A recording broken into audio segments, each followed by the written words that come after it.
I had been a working journalist for 2 or 3 years at that point. I'd been at the Prospect for about that long. And, I had gone from being basically a fellow at the Prospect to running the DC office in a couple of years.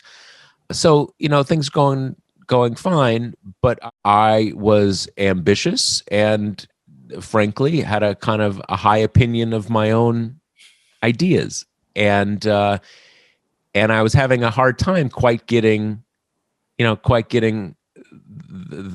powers that be, either at my publication or in the rest of the industry, to kind of see how great my ideas were, right? And all that stuff.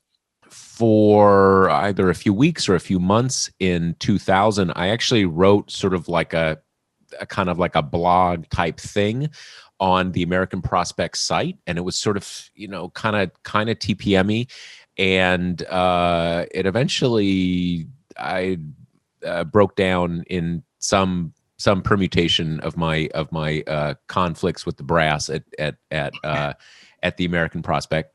A week after the 2000 election, we were in this weird limbo period, and everybody who is an observer of politics can understand what that limbo period is like. But as a journalist, it's a slightly different or slightly broader kind of limbo if you're in political journalism, because the weeks and months before a presidential election is a huge, nonstop. You're barely sleeping and whatever, and you are assuming that it ends, and then you go on vacation or whatever. You kind of take a breather, but it didn't end. My girlfriend at the time lived in New Haven, and I was just spending a week with her. After the election, what was supposed to be kind of like a cool down period after the election, and yet it was still going on.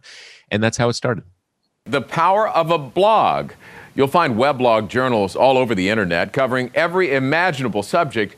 Blogs and the bloggers who write them have been getting a lot of attention lately for their growing influence on the media.